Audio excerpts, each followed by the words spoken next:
Hey everyone, my name is James and welcome back to ChippyGaming. So today we're going to indulge in an old hobby of mine and talk about some Easter eggs that can be found within Terraria. I've been playing Terraria since day one back in 2011 and I've really done my best to share as many of these here on the channel over the years. I love Easter eggs and I think they're one of the best parts about gaming. So now that we have the final update for Terraria, I thought it would be a great time to make one giant video to recap every single Easter egg we know about in Terraria. Now, real quick, just for clarification, there is a difference between references and Easter eggs. Say for example, Chippy's couch, my item. It is in fact a reference to me and you get it from Skeletron. It's kind of rare, but that doesn't make it an Easter egg. It's a reference, but not an Easter egg, but some Easter eggs can be references. Alright, so with that out of the way, let's take a look at every single Easter egg we currently know about in Terraria.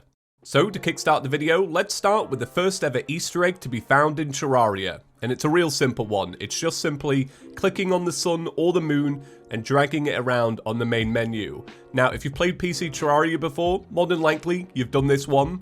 But this actually got a little bit of love in Terraria 1.4 once they added in that new main menu music. So now what happens is that once you drag the sun around, the game will transport you back to the original main menu music, so you could be a little bit nostalgic when making a character. Next up is one of my personal favourites, mainly because it made me jump the first time I heard it, and I also loved the mystery surrounding it. This one is called the Human Quack. So for those that don't know, ducks make quite a bit of noise when they're settled around you in Terraria, but every once in a while, if you are lucky enough, you will hear this noise. Quack. So, as you can tell, that is the voice of a human. Well, I hope so, and for a very long time we actually didn't know who made that noise. I heard speculation that it might be Red himself or even Euromir, but Senex confirmed a while back that this was actually taken from a royalty-free audio website, and when looking for sounds for ducks, they found this one and found it so funny, they snuck it into Terraria. Moving on from that, we have the 1.4 variant of this, and this is all to do with the human Owl Hoot. So, owls make a good bit of noise, but if you are lucky enough, you will instead hear this sound. Hoot.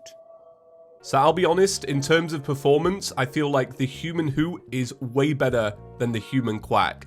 No mystery surrounding this one, Senex did confirm that that is the voice of Houston, a current Relogic employee and also best friend of Ren Senex. So for this next one, I'm not going to be able to explain it in full detail because there are so many variants we'd be here all day, but the general idea is that the Last Prism is a mage weapon that fires out a beam that cycles through the colours of the rainbow. You've probably seen it before. But what you might not know is that that colour will actually change depending on the name of your character. Now, all of the names that change the colours of the Last Prism are actually either developers or beta testers for Terraria. So I'll show you Red and Senex's real quick to give you an idea, and I'll also leave a link down below so you can see all of the beta tester names and maybe try them out for yourself. So Red's Last Prism is this beautiful purple colour, and this actually matches his developer's armour, and Senex's is a nice pink and green, which also matches her developer armour. So we do have a 1.4 variant of this, all surrounding the Empress of Light. So the Empress of Light actually has a couple of weapons that also cycle through the colours of the rainbow. This includes the Night Glow, the Starlight, the Eventide, and the Terra Prisma. Once again, depending on your name, if you are a tester or a developer, you can actually have your own custom colours for all of these weapons. So once again, just to show you real quick, this is Red's. As you can see, all of his weapons are actually a really nice shade of purple. And once again, with Senex's, they are pink and green. Later in the video, we're going to talk about some of those huge Easter egg seeds that you can use in Terraria, but one smaller one you probably haven't heard of is just simply the word Terraria. Lowercase, and by entering this, you will actually always guarantee yourself a guide called Andrew, which actually leads onto our next Easter egg, and that is Andrew the Guide. Like all NPCs, there's a few different names that you could get, but Andrew the Guide is a very special one. You see, the thing is, if you can kill an Andrew the Guide, he will 100% always drop the green cap. The green cap is in reference to Red's old avatar on the Terraria forums, and this is just another little way of him sneaking his own item into the game. We do have a 1.4 variant of that, and that is Whitney the Steampunker. Whitney, for those who don't know, is the name of Senex in real life, and if you decide to kill a Whitney the Steampunker, you will actually be given the green guitar called Ivy. Now, I don't actually know this, but I would assume that she probably has this guitar in real life. Now let's move on to the most expensive item in Terraria and also a fan favorite, the Companion Cube. So this is a pet that is a direct reference to the Portal franchise, but it also has a couple of Easter eggs. First off, if you drop the pet into lava, it will scream once a minute with the lunatic cultist death sound. And it's kind of terrifying, but it goes one step further. If you actually keep it inside of the lava, sometime later, you will actually get this noise.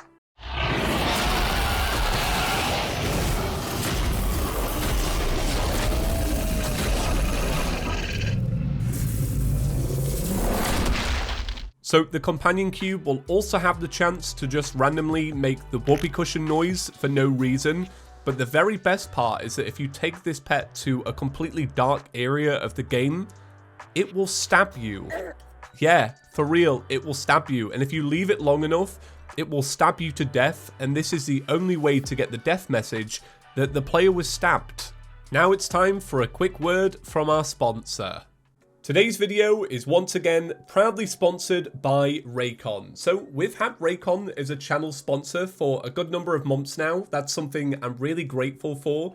But the reason I say that is because I've actually used these every day since I got them all of those months ago. So these are the everyday E25s, but just to go back a little bit, if you've never heard me talk about Raycon, this was a company that was founded by Ray J, and what they aimed to do and succeeded at was create a true wireless earbud. It even says it on the box, that sounds just as good as some of the other premium brands you've probably heard of, but these actually cost half the price. So I got my everyday E25s in white. Here they are. This is the little soft touch plastic charging case that they live inside of, and this is the earbud. I'll put them in so you can see what they look like. The fitting's great for me, and I feel like a good fit is really important. It just blocks out extra sounds, which you can appreciate when you're trying to listen to what you actually want to listen to. So they have 6 hours of battery life once they're in, which is just more than enough. Like, what are you listening to? So if you want to be like me and pick up a pair of everyday E25s, all you got to do is go to www.buyraycon.com/chippy. I've probably done that backwards. And you save 15% on a pair of these. Right, thank you so much to Raycon for sponsoring yet another video on the channel. And with that out of the way, let's get back to the regular video. Hey, welcome back. Thank you once again to Raycon, but now let's talk about toilets. Yeah, toilets. They've been in the game for a while, but in 1.4 they got their very own Easter egg. So most people would never assume to do this, but if you actually decide to wire up a toilet and activate it via a switch or a lever, the toilet will then begin to start shooting out a bunch of sewage. Yeah, sewage. And quite a lot of it, to be honest. So for this Easter egg, we need to close off Terraria and open up the official Terraria website or the official Terraria forums. So each website has a Konami code baked inside. So to activate this Easter egg, all you have to do is press up, up, down, down, left, right, BA, and then I always throw an enter on. And as you can see, these slimes start to pop out along the screen. And these slimes will keep going indefinitely, and surprisingly, nobody's turned this into a wallpaper yet. Now, back in 2014, Eraser joined the Relogic team and is now currently the lead developer for Terraria. In 1.3, they got their own developer's armor, which you can find inside of Expert or the new Master Mode treasure bags. But what you can also find is that if you go into the game files, they left a little bit of text when examining certain items of their armor. So if you decide to read the uniform, the skirt, and the spell, it will say to you, if you're reading this, hi, yes, this is my dev armor. Deal with it. Isn't it glorious? Yeah, it's pretty glorious. So let's round off this video by talking about those absolutely giant Easter egg seeds that you can now use in Terraria. And I feel like in the future, this really opens the door to finding more Easter eggs in the game. So the first one we're going to look at is Red Seed, and to get this one, all you need to do is simply enter the numbers 05162020, which is the release date of Terraria Journey's End, 16th of May 2020. When you first enter the world, you'll realise that things are not quite right. You have a party girl there, and you can also hear in the background there's a brand new soundtrack playing. That soundtrack is actually the soundtrack from Terraria Otherworld, which was the cancelled spin-off game for Terraria. And actually, by activating this Easter egg, when you go back to your regular world, the party girl in that world will have a new dialogue option, and it will allow you to change between the old soundtrack and the Otherworld soundtrack. It will. So it's totally worth doing this Easter egg, even if you're not going to play on this seed. The world itself is very different, and I can't go over all of it, so I'll leave a link down below so you can read about it more. But basically, this seed has both the Crimson and the Corruption, meaning you can fight every boss available in 1.4, all within the same world without needing to build some elaborate fake biome. You can also find these giant clusters of these giant living trees, which I just love. They have so much loot inside. The granite biomes and the marble biomes have their generations flipped. You can also find a floating island that's snow themed, and the best part about this seed for me, you can also find a custom dungeon which you enter by going inside of this grey tree. And this dungeon is just incredible. I really love how just giant it is, even though it's meant to be condensed into a smaller part of the world. And this is the only seed where you can get a Chippy's couch without needing to farm Skeletron. The second Easter egg seed that we got is simply called Not the Bees, in reference to the horror film The Wicker Man. And with this secret seed, you basically transform the whole world into the jungle. You do have a regular desert, corruption, hell, dungeon, but everything else is just one giant jungle. And to compensate for this, because you won't have access to stone, you will spawn with a merchant so that you can buy the furnace. And then the final secret seed that you can find is for the Worthy. This seed is used to greatly increase the game's difficulty. So in this seed, enemies have higher attack and also higher defense. Bosses can be larger or smaller, making them harder to kill. A lot of the pools of water in the world are replaced with lava. Pots drop active live bombs, and bunnies have explosions strapped to them. It's absolutely wild, and just like the other two, I'll leave a link down below so you can read about a lot of the changes that these all make. So that's about it for every Easter egg that I currently know about in Terraria. I'm curious what your favorite might be though, so do leave me a comment down below.